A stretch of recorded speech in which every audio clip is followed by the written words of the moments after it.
waxaat loolu aussi beneen sujet la dinañ si waxaat mais malheureusement temps bi xot nañu bu baax a baax jaajëfal la bu baax a baax ci sa teewaay. ñu ngi leen di jaajëfal en tout cas di appeler tous les travailleurs du Sénégal à voter l'UNSAS. d'accord léegi ñu daal di jàll ci la chronique du jour. Merci beaucoup monsieur Sarr.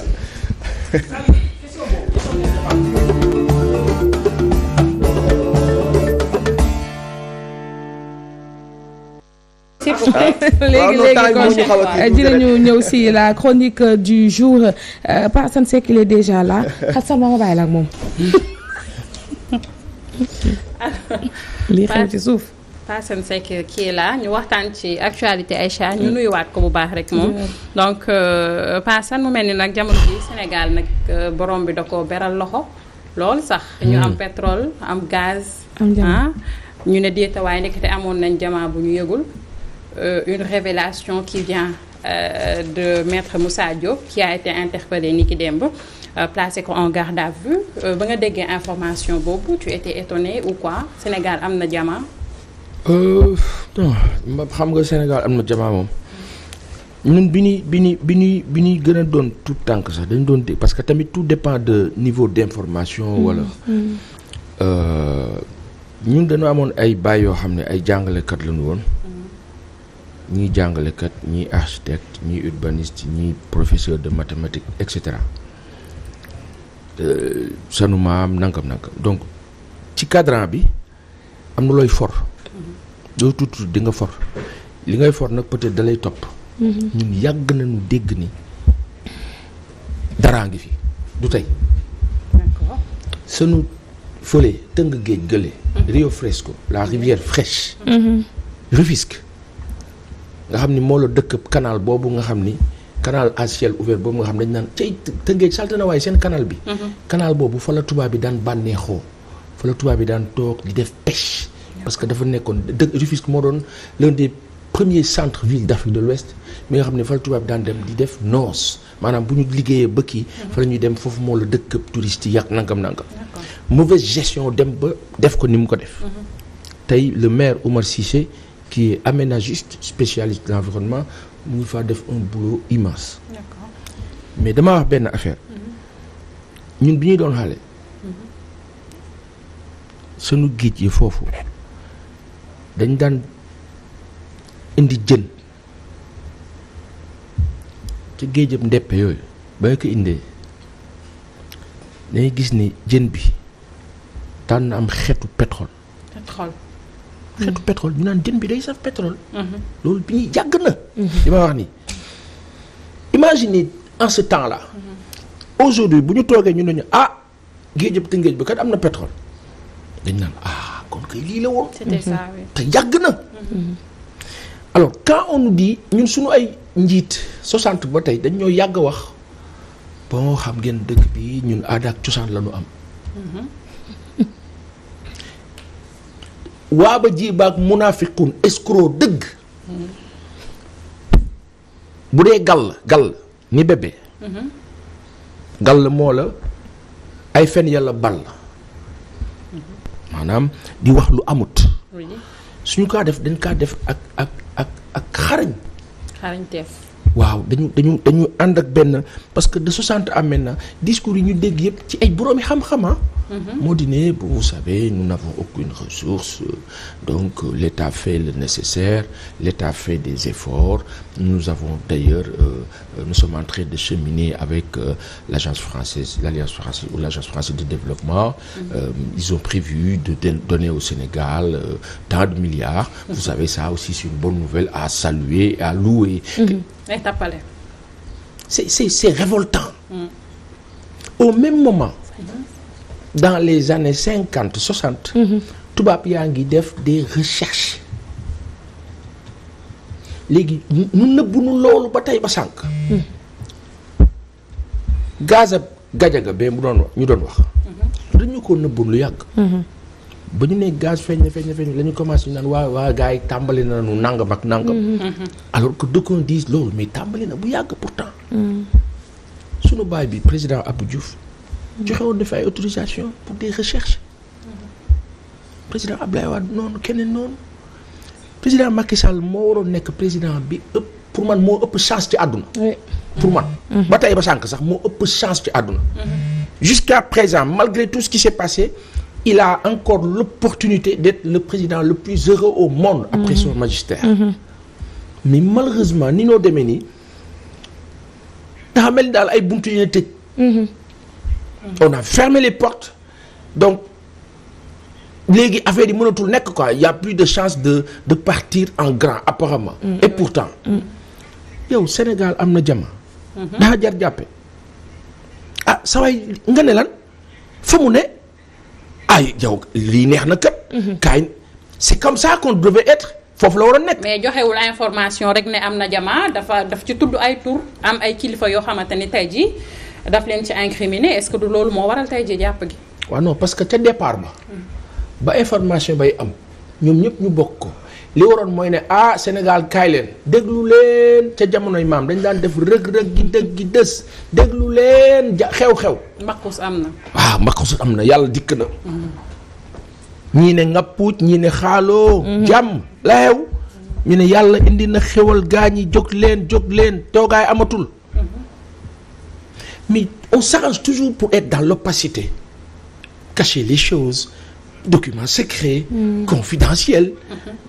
estampillés maître Moussa Diop il parle de documents non estampillés.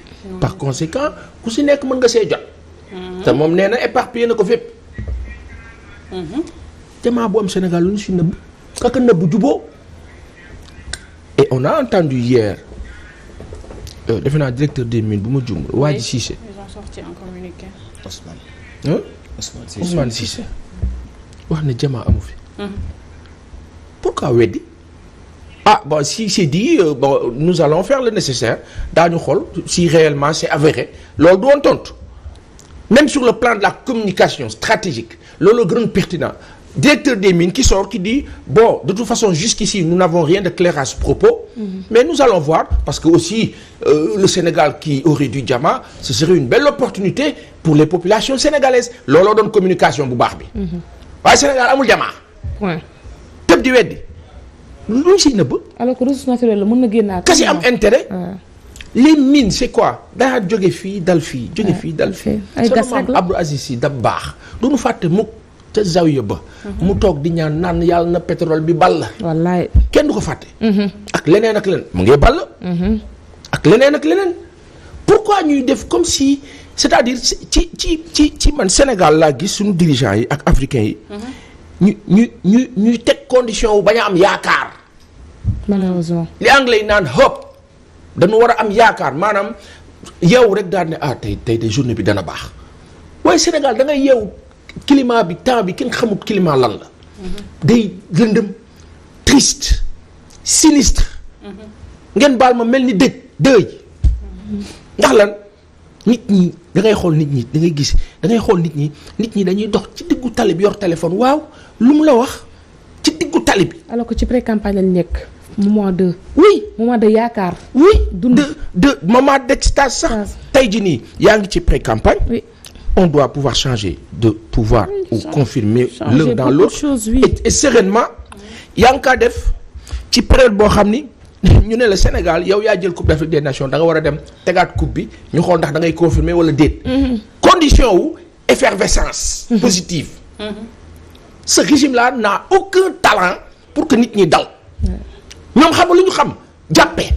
mais grave propos yi paasan il faut pas le minimiser aussi parce que même bu fekkente ni qu'on se réjouit d'accord que Sénégal am na diamant mais bu dee am na waaw donc déjà il faut ñu jàpp ko moom d'abord mu andi preuve yi nga xamante ni tey jii loolu la wax mooy kàddu yi muy wax d'abord et puis sincérité kàddu yooyu aussi il faut ñu remettre ko en question pourquoi attendre aujourd'hui à 2 mois de l'élection bu fekkente ni amoon na information yooyu yëpp pourquoi aujourd'hui ça si c'est xam nga tey jii nii bu périodicité bi mu choisir périodicité bi mu choisir aussi. affaire xeex la. c'est tellement simple. oui xeex la. incriminer ñenn ñi. non pas incriminer. seetal candidat Benno on peut dire. parce que moom kese dañ ci takkalul seetal comment. parce qu'il a dit qu'il était ministre des finances je pense. Après ñeneen ñi Aly Ngouille Ndiaye et autres mu takkal leen ci. oui mais bon à la limite seetal candidat benn moom seetal ko mooy li gën a difficile ci àdduna. vu l'environnement le contexte tout ce qui se passe loolu du info. Mais comprenez une chose. Et il faut qu'on puisse aller au-delà. Aujourd'hui il se passe quoi APR noonu la xeex de. ñoom it neen la moom. Et où est l'opposition sénégalaise? Aphone, amorphe, terne, disparate, aérienne, absente. Tout ce qu'on veut. Inexistante. ngeen baal ma nañ ñu baal nag. dinañ am de temps en temps des éclairs. Un Dame Mbodj qui peut dénoncer. Qui le fait super bien. Tantôt qui on va chercher. si gars yi dañoo ragal dénoncer léegi de. C'est un énorme problème. Dénonciation. Alors que la dénonciation il y a aucun problème. Si on est sûr de l'info qu'on donne. Il y a pas de problème. Oui. On a les preuves il y a aucun problème. Maître Moussa Diop a sorti des papiers. te papier pour un juriste kenn du ko falsifier. fan la jëlee papier la question ce n'est pas le moment où il l'a dit ou pas la question c'est kii fan la jëlee li moo wax nii kaka ka jox. kooku kana la tax mu jox ko ka. xeex bi kan ak kan la. waaw. kan ak kan ñoo jotee. kaka ka jox aussi temps bi mu ko jox. waaw c'est intéressant. waaw mais kaka ka jox. moom ci logique am la ne. moo xam temps wu bërki démb wala tey waaye moom day xeex. waaw kooku la tax muy xeex looloo mat a lijjanti. kooko kaka kooku kaka dégg naa la wax bi. kan moo la xeex ak lu tax ñu la xeex. dama la ne APR ak APR noo jote. fi mu ne nii opposition moom nii lañ toog di xam nga tey jii ne opposition moo waroon ñëw daan ne opposition moo waroon ñëw daan ne jamaa am na Sénégal c'est l'opposition qui devait faire cette dénonciation. jamaa am na Sénégal. mais sauf que Maître Moussa Diop va nous dire aussi que moom maintenant il est dans l'opposition. mais Maître Moussa Diop nee na opposition bi. c'est ce que je suis en train de dire. parce que depuis Maître Moussa Diop va nous dire que maintenant il est dans l'opposition. maintenant aussi une chose. acceptons Maître Moussa Diop dans l'opposition comme sunu yaay bi Aminata Touré comme keneen ak keneen ak keneen. comme le président Macky Sall en 2009. après 8 années passées avec Abdoulaye Wade nga génne ne 7 naa 8. man kot. bu nu ko nangulee président Macky Sall ba def ko chef d'état rek nañu ko nangul keneen ak keneen. maintenant lan moo tax kookee ak kee di xeex kookee kee kan ak kan la. xulli leen rek la ba yaatu la def nii lu xool daal ne kan ak kan xool foofu te nag xeexab kawe la ba kawe ña ne ca kaw ñoo la xeex. ku dul teen doo ko gis ku dul teen doo gis te teen sax taxul nga gis ko daa yëg ba sa kaw te mënoo yëg. on est dans un pays. on est dans un pays tristement célèbre dans le mauvais sens. Malheureusement. Et pourtant Dieu fait que le Sénégal est tellement béni les Sénégalais sont bénis je m'explique. xam nga tey su ma toogee Sénégal fii di wax ñu ne ma kan mooy patron DHL l'un des plus grands patrons de DHL ma xool ñu ne ma Amadou Diallo. Sénégalais yi xamuñu ko. comment il a fait. c'est un Sénégalais dignement qui a travaillé ba egg ci niveau boobu. di gérer DHL Monde. après ñu ne ma qui c'est qui fait des levées de fonds à des milliards de dollars à Dubaï. ñu ne ma kii ñu ne ma laajte ñu ne ma non quelqu'un comme Keba Kend. grand artiste chanteur. le fait à Dubaï. grand homme d'affaires. Sénégal du ñu profiter ci ñooñu. après on me parle de sanu baay bi.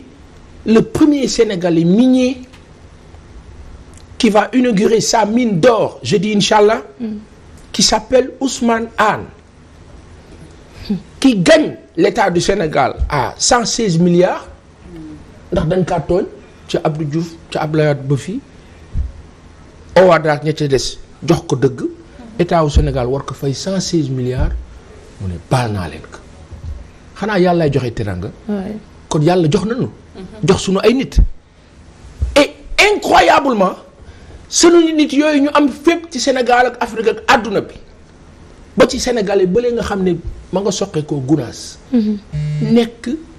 nekk le propriétaire de la plus grande mine de Tanzanie astafurlah de la Zambie mine bi gën a rëy Zambie kaka moom ab Sénégalais la waa léegi ñun lan moo nu dal ñun ay waya waafa waa ba jiiba ya bon bëgg noo tënk ci ndóol ci ay fen ya gàll naan nu hey xam ngeen ni ñu ngi ci te neew leen si lu dul ba pare li gën a garaaw est-ce que xam ngeen ni ku sàcc milliard dof la. comment ça. milliard kaka sàcc dof bu rëy la. rawatina nag nga tegle ca ak di ko jéem a lijjanti dof ba nga ne nga. ndax lan. ka yàlla defal teraanga ba nga am niveau wu xalaat yor milliard te waaye am nga teraanga. jaarale ko ci yoon. waaye na jaar yoon rek. mais non ressource kenn du ko nëbb réew baa ko nëbb réew mooy jur nga taal réew ma. bu fekkee ni Maliens yi nangu nañ seen dëkk bay def raffinerie d'or ñoom ak Burkina Faso keneen ak keneen. Niger sur un temps record ñu dëpp carte gi changer le tarif de l'uranium. sawaay àdduna day dox lan moo tax Sénégal sunu ay autorités du ñu nangu ni àdduna dafa war a dox mais non c'est un système bi nag benn club la matuñu sax 500000 matuñu sax 250000 matuñu sax 100000 benn groupe ba ndaw la. mais fàtte c'est à voir ndax mat nañu 1000. comme yamb nag ndax dañoo mën a percer. te dañuy yàq dañuy gas liggéeyu fourmi la ñuy def dangay gis ka toog fii naan non mais kii waa ji seen waa ji la vote Ousmane Sonko la. mais non c'est dommage moom son truc c'est fini ah c'est waa ji bi muy wax loolu eh waaye ndeysaan pourtant j'aurais bien aimé qu'il soit président au fond ca système bala moom ca la bokk. parce que mu nga cay laal tey jii nii tous les gens moo xam businessman moo xam homme d'affaires moo xam religieux woo moo xam keneen ka si nekk selon les privilèges yi ngaa jot de l'état ça et là te jaarut yoon yaa nga naan sa xel xale bi waaye buxul ma kii. nanu dimbali kii moom nanu ko lijjanti rek. bari na ci ñoo xam ni feeñuñ ci. xanaa xamoon ni xeexab Ousmane Sonko bi sax ka ci tudd président Macky Sall à 1000 en 4 tooñ. moom kii la ci rek nii moo jiite lan réew mi. donc forcément moom la. dañ naan moom la mais la ca laale. te mel ni du ñoom te ne ci réew mi. di dugg di génn ñii yori kurus fu nu wérdee noonu la dàq wérd. ñii yori cartable yori dossier dugg waaye j'ai un dossier là de xoolil je vais voir le ministre mu signal ma sama lu ci bëri et ça révolution mooy tax mu dañ xam nga ban révolution. Sidy Lamine wax na ko yàlla yërëm yàgg na. mais xam ban révolution la. la révolution de par et pour l'information. information bi moo war a changer Sénégal. ci information boobu paasan mu mel ne que Sénat daal dinay wala CEDEAO daal dinay fustiger décision bi nga xamante ni le président Sall jëloon na ko ci li ñeel le fait que mu dissoudre Sénat à 2 mois de l'élection présidentielle mais l'information est presque passée inaperçue donc mbirum information nga tolloon mën nañ ci ñëw. parce que simplement quand l'information est en faveur semble-t-il de l'opposant dans le contexte actuel ça n'intéresse pas la presse sénégalaise. Une bonne partie de la presse sénégalaise. C'est triste de le dire nous sommes tous des confrères. mais nan mu baal mais il y a une forme d'hypocrisie qui ne dit pas son nom. qui ne s'explique pas qui est incompréhensible. Comment comprendre Maître Moussa Diop qui sort le week-end pour nous dire xéwal am na il y a du pétrole dans ce pays. Il accuse directement le président de la République du Sénégal. Le lundi regardez les unes d'hier il y a que Bës Bi Le Jour qui a titré explosif. Pour parler des révélations sur le diamant et peut-être la tribune de Bougane qui dit Bougane waxoon na ko. ñi ci des ñëpp. waaw Bougane waxoon na ko bi moom dara du ko ci fekk wala comme waxoon na ko. non Bougane waxoon na ko ñeneen waxoon nañu ko. peut-être ca wax ba peut-être que génnewul woon ay këyit comme kii. peut-être loolooy différence bi. looy différence bi mais. am na lu acteur politique di wax lu ci bëri ci suuf dañ kaa wax dama lay wax benn affaire soxna si. dañu nekk ci benn réew boo xam ne faut que la presse sénégalaise et tous les journalistes du Sénégal comprennent que ñoom ñooy le premier pouvoir. Si tu es journaliste et que tu t'accommodes de l'info distillée et voulue en te disant voici l'information et qu'on puisse t'empêcher toi d'aller chercher cette information boo ko nangoo doo journaliste. Salma tu me donnes une information. d'accord, c'est une information, mais je vais m'arranger pour savoir si d'abord c'est une information vérifiée, si elle est vérifiable déjà, si c'est vérifié. Ensuite, c'est en guise et d'intérêt pour qui? Après, je vais valoriser ou voir la valeur ou l'opportunité de diffuser ou pas. Mais mel ni benn enveloppe bu toog di lire rek. Oui. Day graaw. C'est comme le journaliste qui va assister à un exposé d'infos. Le ministre de l'économie reçoit le ministre canadien de l'économie. Il fait sa déclaration du ministre canadien, déclaration du ministre sénégalais, discours. Le journaliste, il fait quoi? Il va chercher l'info. Elle est où? Elle est où dans cet entretien? Elle est où dans cette discussion? Elle est où dans ces deux déclarations? Mais au-delà, il y a quoi derrière? C'est le journaliste qui réfléchit. Pourquoi on a signé avec le Canada? Pourquoi on ne signe pas avec l'autre? Etc., etc. Si ce journaliste n'a pas cette liberté sempiternelle de se dire ah ça c'est bien pour nous ou c'est pas bien, il y a un problème. Le ministre a dit. On dira toujours l'État a dit. Xolli l'État a dit. Oui, l'État a dit ci loolu sax ci diir googu mu mel ni tey jii war nañoo diir sort bi nga xamante ni Ousmane Sonko war na koo mën a am nag ci radiation bi. Oui, rapidement ci fausse radiation bi moi je vais dire ci liste électorale bi. Pour aujourd'hui? Oui. Le 12? Procès bi oui. Ça ne m'intéresse même pas. Parce que amoo ci. Non, ça ne m'intéresse même pas parce que moi ce qui m'intéressait c'est quand il y a eu la décision. Voilà, c'est un épisode qui va et vient. Oui, c'est-à-dire qu'aujourd'hui bii bu ñu ci paree dañuy débattre ci beneen quelle que soit la décision day amaat beneen. C'est pour ça que ça ne m'intéresse pas. Moi je suis agacé par cette histoire opposant le pouvoir et Ousmane Sonko. Pourquoi? Parce que fa mu waroon tegu fa. Lu lal aussi dëgg du ma intéressé. D'accord alors merci Salma merci Pa Assane Seck jaajëfal bu baax a baax ci chronique tey bi am na solo jaajëfal yow tamit xooxaan donc c'est un rendez-vous demain inchallah jaajëfal toute la team avant de quitter dañuy daal di remercier Abi Las nuyu leen bu baax a baax Abi Las nag dañuy jaay lépp lu jëm ci wàllu